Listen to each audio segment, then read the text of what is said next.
Halo Pak Beni dan teman-teman, perkenalkan kami dari Sumber Sabar, agensi yang akan mempresentasikan tentang Laudato Si.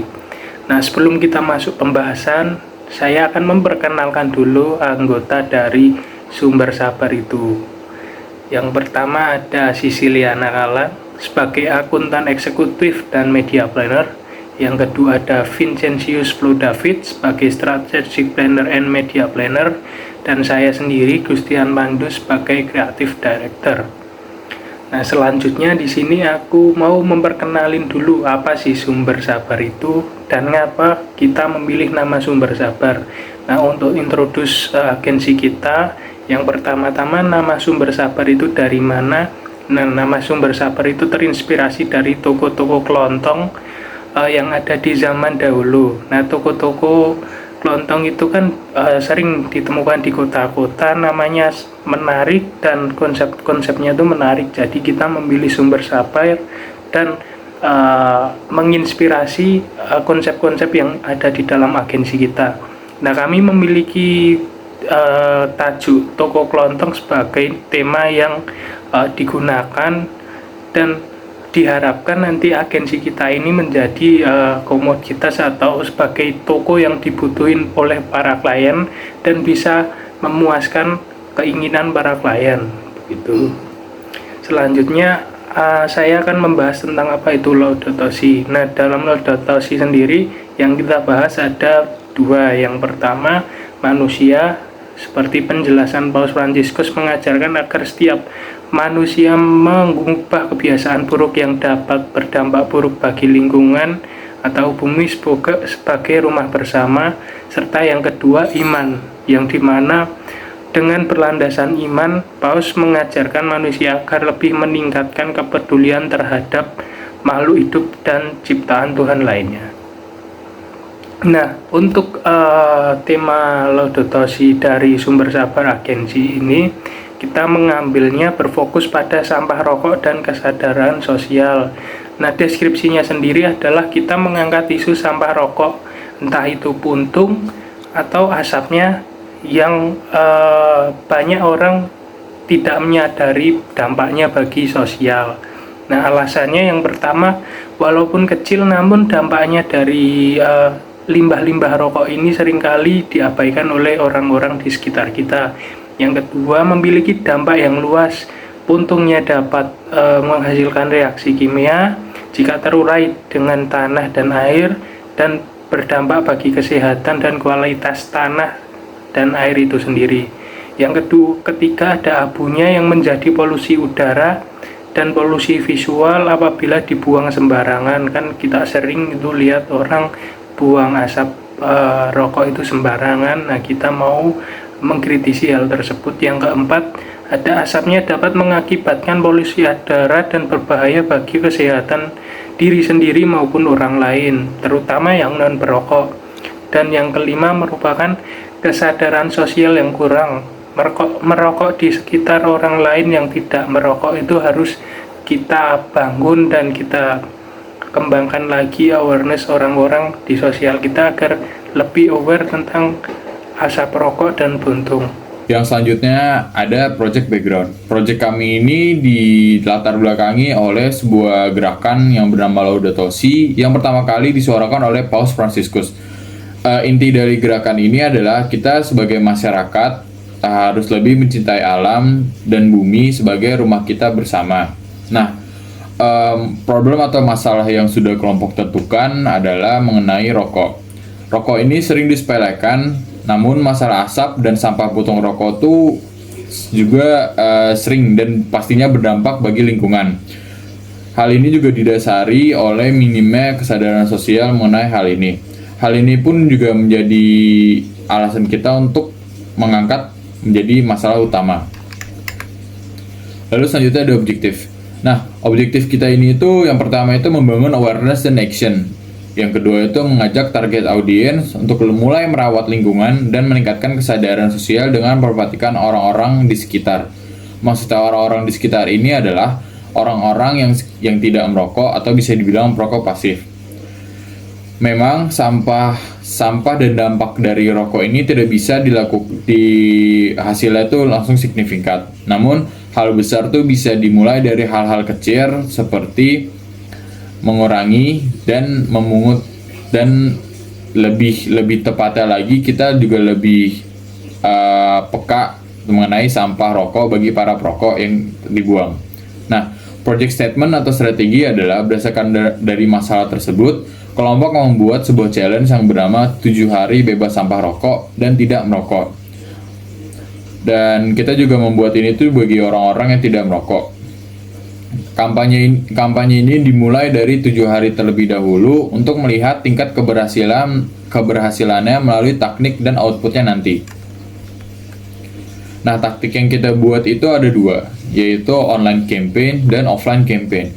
Untuk online campaign kita menggunakan sosial media berupa Instagram. Nanti isinya itu berupa video kreatif, poster, digital maupun feeds infografis berupa hal-hal seputar Laudato Si dan rokok.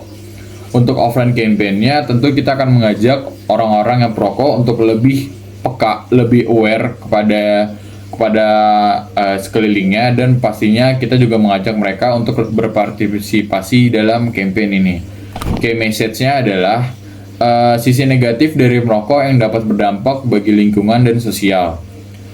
Nah, untuk target audiensnya kita memilih pria atau wanita di usia 18 atau 60 tahun, dan pekerjaannya itu mahasiswa, dosen, atau karyawan yang berada di lingkungan perguruan tinggi. Nah, selain itu geografis kita juga di seluruh Indonesia.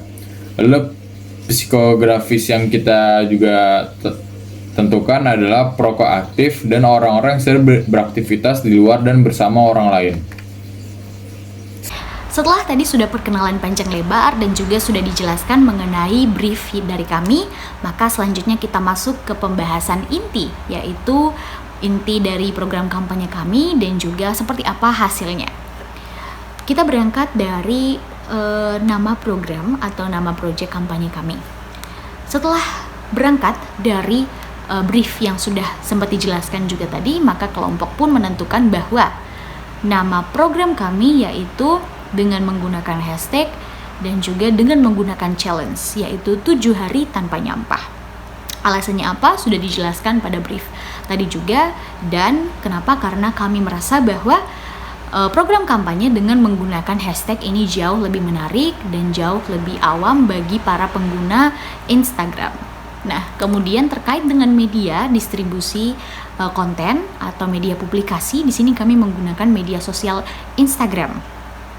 Selain menggunakan akun agensi, kami juga menggunakan akun pribadi untuk mendistribusikan ulang atau merepost konten-konten yang sudah ada di akun Instagram agensi kami. Begitu. Kemudian lanjut ke pembahasan selanjutnya. Nah, konten apa saja sih yang kami upload dan penjelasannya itu seperti apa? Kita melihat mulai dari 3 konten yang paling bawah terlebih dahulu. Nah, sebagai pihak penyelenggara kampanye, maka kami pun merasa bahwa masyarakat luas ataupun target audiens kami perlu tahu siapa yang menyelenggarakan program kampanye ini. Kemudian lanjut ke 3 konten kedua yang di atasnya ini berisi pengenalan terlebih dahulu mengenai tema dan juga fokus permasalahan kami, dan juga sebagai konten awal untuk memancing interaksi audiens.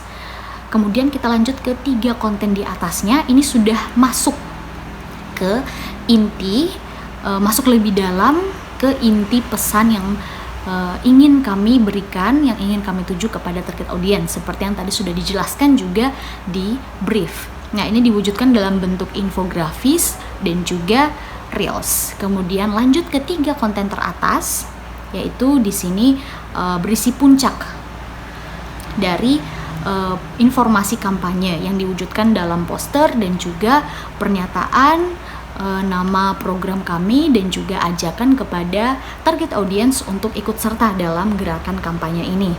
Nah, lanjut. Kita melihat bagaimana juga hasil dari konten-konten yang sudah kami post tersebut. Yang pertama, dari konten infografis terlebih dahulu.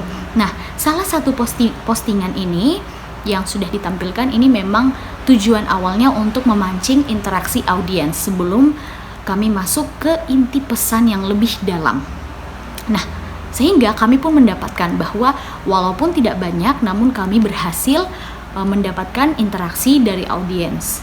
Kami berhasil mendapatkan interaksi berupa komentar, dan juga jika dilihat di sini, maka kita mendapatkan bahwa 21 akun berhasil dijangkau dan 8-nya berhasil engage. Dan kebanyakan bahkan berasal dari non-followers akun Instagram agensi kami. Nah, konten ini pun sekaligus mewakili konten infografis lainnya dalam hal peningkatan awareness. Dan juga selain interaksi audiens, ini total jangkauan juga bisa dilihat dan juga engagementnya seperti apa. Di sini pun kami sudah bisa menilai bahwa terdapat peningkatan awareness melalui konten infografis kami. Kemudian lanjut kedua, selain melihat hasil dari konten infografis, di sini juga bisa dilihat dari konten reels. Nah, terdapat 2 konten reels yang kami post di sini. Yang pertama itu sebenarnya konten yang lebih bersifat entertaining, yang lebih bersifat menghibur, namun sebenarnya berisi sindiran untuk para perokok yang seringkali membuang sampah puntung rokok, abu rokok, dan juga membuang asap sembarangan. Nah, ini sebenarnya untuk meningkatkan awareness juga, sekaligus untuk mengajak target audiens kami untuk ikut dalam gerakan kami. Jadi di awal konten kami menunjukkan entertaining, kami menunjukkan konten-konten yang dapat membangun awareness target audience. Kemudian di akhir kami berikan call to action untuk target audience dapat ikut dalam gerakan 7 hari tanpa nyampah yang kami selenggarakan. Kemudian lanjut ke konten reels yang kedua. Ini adalah konten reels dan juga sekaligus konten yang paling banyak mendapat jangkauan, yang paling banyak dilihat dan paling banyak mendapatkan interaksi. Nah, konten ini bertujuan untuk meningkatkan awareness audiens tentang keresahan masyarakat, terutama yang berada di perguruan tinggi yang menjadi fokus kami terkait sampah rokok ini. Nah, hal ini pun sekaligus juga menjadi tolak ukur kelompok dalam menilai keberhasilan kami dalam hal meningkatkan awareness target audiens kami. Kemudian lanjut ketiga, ini adalah puncak dari program kampanye yang kami lakukan, yaitu aksi. Tidak hanya awareness, tapi juga aksi yang ditimbulkan, yang diwujudkan dalam aksi partisipasi para audiens.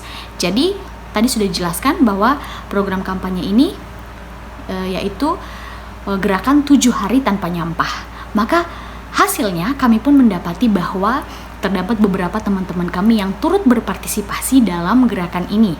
Terdapat 4 akun atau 4 orang yang berasal dari target audiens kami.